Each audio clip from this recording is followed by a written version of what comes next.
ऐसा लगता है कि भारत की तरफ से की गई पाकिस्तान की पिटाई रूस को भी रास नहीं आ रही है। भारत और पाकिस्तान की टेंशन में रूस ने खुलकर ना तो भारत का समर्थन किया और ना ही पाकिस्तान के खिलाफ कुछ खुलकर बोला। यह हम सभी जान रहे हैं कि यूक्रेन युद्ध में रूस को चीन से मिले मतलब वाले समर्थन के बाद रूस और चीन काफी नजदीक आ गए। और यह बात भी किसी से छिपी नहीं है कि चीन की सरकारी मीडिया भारत के खिलाफ लगातार जहर उगलती रहती है। अब उसी की राह पर चलते हुए एक कदम और आगे बढ़कर रूस की सरकार से कंट्रोल्ड मीडिया ऑपरेशन सिंदूर के बाद से पाकिस्तानी प्रोपेगेंडा को आगे बढ़ाने में जुट गया है। इसीलिए हमने यह सवाल उठाया है कि रूस भारत का दुश्मन है या भारत का दोस्त है। आइए समझते हैं पूरा मामला। नमस्कार, मैं रविंद्र सिंह आपके साथ नवभारत टाइम्स पर। आप देख रहे हैं सारी दुनिया। जी हां, तो रूस के टीवी चैनल रशियन टुडे यानी आरटी ने अपने देश के सुखोई 57 स्टेल्थ फाइटर जेट को बेचने के लिए ऑपरेशन सिंदूर के दौरान फ्रांस के बने राफेल की क्षमता पर ही सवाल खड़े कर दिए हैं। और वो भी तब जब भारत के ऑपरेशन सिंदूर के बाद पाकिस्तान तरह तरह की फर्जी न्यूज को बढ़ावा दे रहा है। दरअसल इंडोनेशिया ने फ्रांस से 42 राफेल फाइटर जेट खरीदने की तैयारी की है, लेकिन इसी बीच रूसी आरटी चैनल ने इंडोनेशिया की तरफ से राफेल खरीदने पर सस्पेंस को हवा देने का काम किया है। मतलब बात सिर्फ इतनी नहीं है, पाकिस्तान की तरफ से भी लगातार इंडोनेशिया को आगे रखकर यही कहा जा रहा था कि अब राफेल के खरीदार यानी इंडोनेशिया पीछे हटने लगे हैं।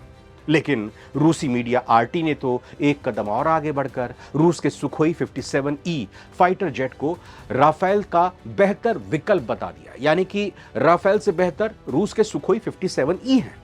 मतलब ये हुआ इंडोनेशिया और भारत फ्रांस का राफेल नहीं, रूस का बना सुखोई 57 खरीद ले। अब ऐसे एजेंडे में आरटी के मंसूबे को लेकर सवाल तो उठना लाजमी है कि आखिर क्या आरटी एक निष्पक्ष और तटस्थ मतलब न्यूट्रल मीडिया है या कोई रणनीतिक खिलाड़ी है, कोई चाल चल रहा है जो पत्रकारिता के नाम पर रूस के हितों को बढ़ावा दे रहा है, सरकारी मीडिया बना हुआ है।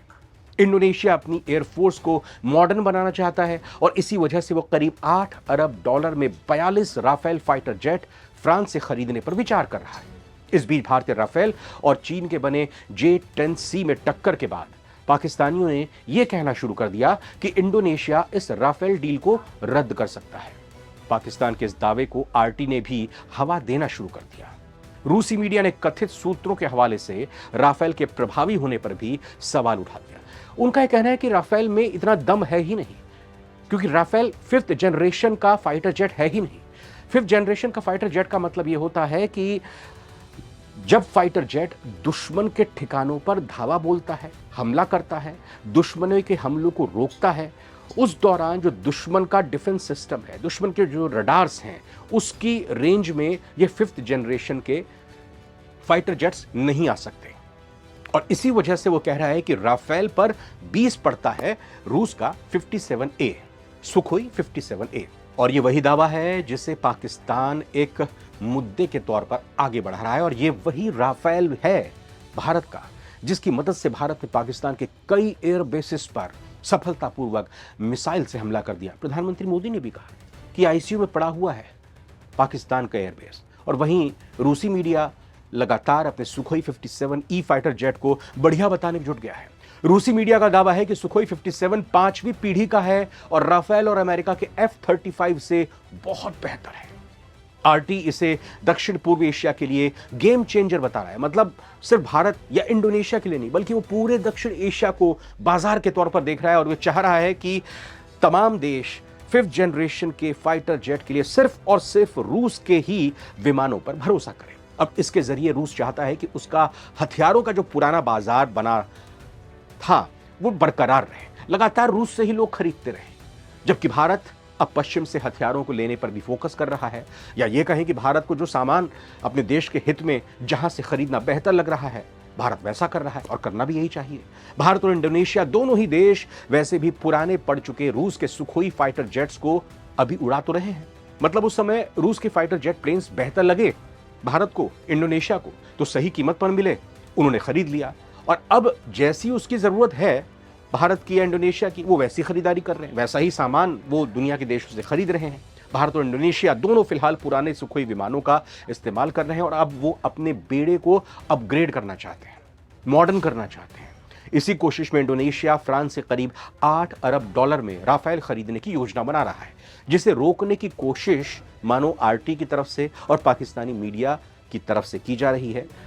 अब इसका क्या तोड़ निकलता है ये तो पता चलेगा। इंडोनेशिया इसको लेकर क्या कहता है। भारत ने दो टूक कर दिया है कि वो अपने समुद्री जहाजी बेड़े के लिए जो फाइटर जेट्स लेगा वो भी राफेल लेगा। इसके लिए भी भारत ने करार कर लिया है और उसकी डिलीवरी भी आने वाले सालों में होगी।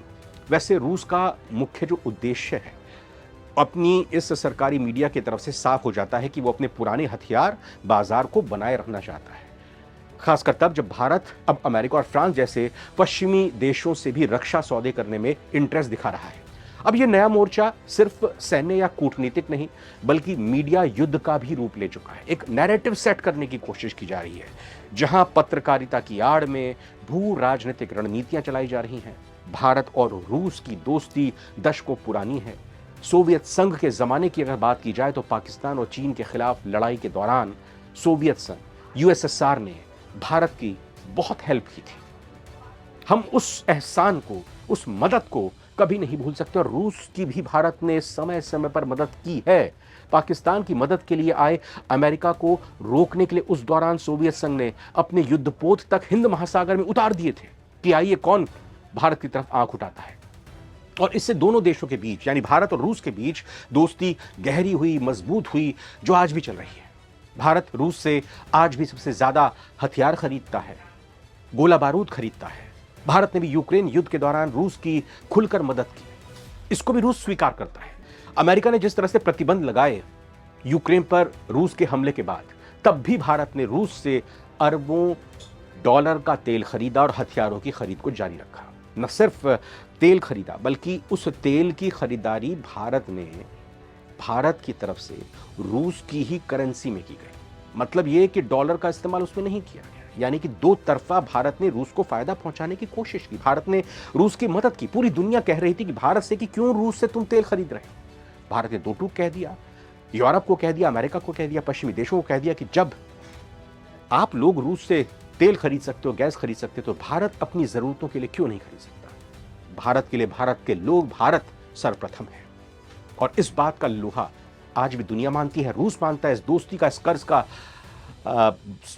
इस कर्ज को लेकर रूस भी कहता है कि हाँ, हम भारत के कर्ज तले दबे हुए हैं।